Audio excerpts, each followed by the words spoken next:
রাষ্ট্রপতি নির্বাচনের বিষয়ে কাল জাতীয় সংসদের ভারপ্রাপ্ত স্পিকারের সঙ্গে সাক্ষাৎ করবেন প্রধান নির্বাচন কমিশনার।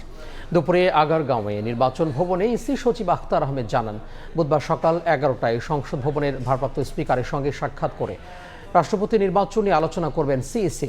এ সময় তফসিলের দিনক্ষণ নিয়েও আলোচনা হবে। প্রথা অনুযায়ী রাষ্ট্রপতি নির্বাচনের আগে স্পিকারের সাক্ষাৎ চেয়ে সোমবার সংসদ সচিবকে চিঠি পাঠায় ইসি।